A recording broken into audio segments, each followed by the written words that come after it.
koordinasi agar kerja-kerja penyelenggara pemilu ini bisa berjalan dengan baik, bisa berjalan efektif dan berjalan sesuai dengan aturan yang ada. Tanggung jawab teman-teman penyelenggara melaksanakan tanggung jawab dan kewajibannya secara maksimal. Jadi kami harus dukung itu dan kami menghormati semua proses itu. Jadi panggilan ini walaupun saya terlambat, saya memang mengakui terlambat, tapi keterlambatan saya itu karena ada miskomunikasi tentang undangan. Saya undangannya jam 10, tapi saya dapat informasi dari staf itu jam 11. Nah, itu aja yang bikin saya terlambat. Jadi bukan kesengajaan. Seandainya saya tahu jam 10, saya bilang tadi sama teman-teman bawah di atas, sebelum jam 10 insya Allah saya sudah di sini. Gitu. Jadi kalau saya terlambat ini bukan karena kesengajaan atau misalnya menomorduakan kerja-kerja Bawaslu, tidak. Saya justru malah memprioritaskan agar kerja penyelenggara ini bisa optimal berjalan. Tadi apa ya? Tentang latar belakang acara, ya saya jelaskan bahwa ini diundang, kami diundang dan bahkan sebetulnya undangan ini itu sudah ada sejak bulan Juli yang lalu. Mereka begitu kebetulan pengundang tuan rumah ini kan menantunya adalah anggota dewan dari Demokrat. Nah, sebagai orang tua ya begitu mendengar partai menantunya itu mengusung Badar, SK-nya keluar, ya mereka mau kebetulan akan melaksanakan syukuran terbentuknya grup senam istrinya. Nah, mereka ingin juga kami hadir, nah gitu. Jadi itu pada bulan Juli. Cuma kami waktu itu minta agar jadwal disesuaikan. Nah, tapi setelah itu kan kami sibuk dengan urusan administrasi KPU, kemudian juga urusan sosialisasi segala macam, sehingga ya tidak terkonfirmasi jadwal-jadwal itu. Nah, terakhir dikonfirmasi ke saya pada saat pencabutan nomor undian tanggal 24 itu kan di hotel. Nah, waktu itu mereka minta kami mengadakan syukurannya tanggal malam Sabtu. Saya bilang, waduh, nggak bisa, malam Minggu nggak bisa. Akhirnya ketemu malam Senin. Ya, 27. Nah, ditanyakan, apakah mengetahui bahwa bukan zona seberang? Saya bilang, saya tahu, karena jadwalnya bahwa untuk kampanye atau bersosialisasi di seberang itu bukan jadwalnya pada tanggal 27 itu. Tapi karena undangan, ya kami tidak mencocokkan jadwal lagi karena usia undangan.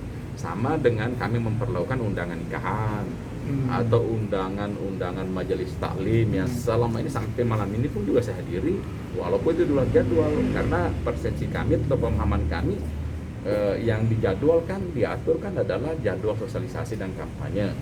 Kalau jadwal sosialisasi dan kampanye berarti jadwal acara yang disusun oleh tim, apakah itu tim partai, apakah itu oleh lawan. Nah itu, dan jadwal itu kan harus dilaporkan ke Polres, harus mendapat surat izin dulu baru boleh dilaksanakan. Kalau ini kami tidak ada lapor ke Polres, dan karena kami menganggap ini undangan, jadi tidak lagi kami mencocokkan bahwa ini karena kan namanya undangan itu kan ya pasti tidak terkait dengan jadwal zonasi KPU kan. Itu pemahaman kami. Ada mispersepsi di situ aja. Bahwa ini undangan, bukan kampanye. Kalau kampanye kan direncanakan oleh paslon, direncanakan oleh tim paslon, dan dilaporkan terlebih dahulu kepada Polres kan. Nah, tapi karena ini bukan tidak direncanakan oleh paslon dan kami tidak melaporkan ke Polres, karena memang kami menganggap ini undangan, jadi kami tidak mencocokkan dengan zonasi yang disusun KPU itu. Kalau untuk peserta acaranya sendiri banyak nggak sih sebetulnya, Pak? Kalau peserta kan karena memang banyak, tapi kan itu kan kami tidak tahu ya yang mengundang kan, namanya undangan. Waktu kami ditanya juga, waktu kami datang pertama itu karena saya melihat itu memang jadwalnya protokol kesehatan diikuti, misalnya ada cuci tangan disiapkan kiri kanan, ada sabun, di setiap meja ada hand sanitizer, kemudian jadwal jarak kursi juga diatur berjarak.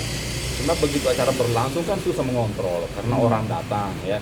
Namanya syukuran begitu juga kan saling mengajak teman. Itu yang diundang mungkin 1 tapi dia bawa temannya 5 kan gitu ya. Akhirnya ya sudah, jarak namanya distancing sudah tidak berlaku lagi di dalam acara itu. Nah, seperti itu. Pak, ada Ya ditanyakan saya. oke. Saya ditanyakan saya karena bukan kami yang bikin. Kami bukan bikin. Lagi-lagi semua fasilitas di situ, semua alat apa di situ, kursi, makanan, termasuk spanduk selamat datang, itu murni inisiatif pengundang. Tanpa sepengetahuan Bapak? Tanpa sepengetahuan kami. Dari tim ses juga Pak? Bukan dari tim ses, karena begini, percayalah kalau dari tim ses pasti kami mengatakan kalau kami itu menganggap itu untuk kampanye, pasti kami sesuaikan dengan jadwal. Apa susahnya menyesuaikan dengan jadwal? Tinggal menunggu misalnya 2 hari kan, kemudian kan gitu. 29 kok juga jadwal kami di seberang.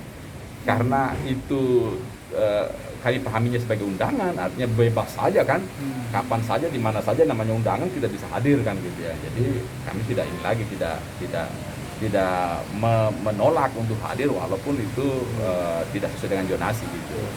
Tadi ditanyakan itu. Nah kemudian apa tadi yang kedua kan seberang nih. Pak Barkati juga lama tinggal di seberang, bahkan menikah di seberang. Jadi praktis sebetulnya tidak ada lagi perkenalan. Karena semua yang hadir di situ, saya boleh pastikan semua yang hadir itu kenal sama saya. Karena kan saya orang seberang. Cuma memang saya bilang ada pertanyaan-pertanyaan. Namanya acara begitu kan, ya apakah ada panitia? Tidak ada. Apakah ada MC? Tidak ada MC-nya. Nah, cuma karena tuan rumah ketika ada lagi, kami mau nanya nih kepada Pak Darlis. Siapa? Silakan. Pak Darlis, kalau terpilih, Bapak kalau orang seberang, bagaimana? Meninggalkan seberang nggak?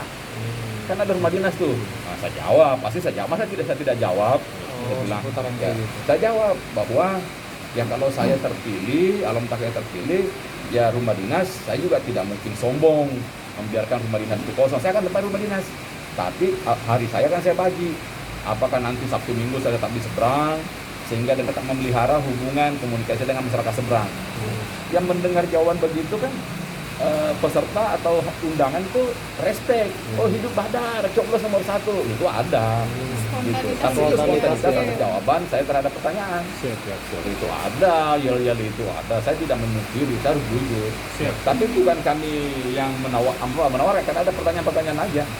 Jadi saat majelis juga kadang-kadang sambil makan-makan ada yang nanya-nanya, kami jawab semuanya. Cuma kadang-kadang ada pakai mic. Nah, begitu pakai mic, kami tidak pakai mic kalau di majelis itu. Jadi seperti itu.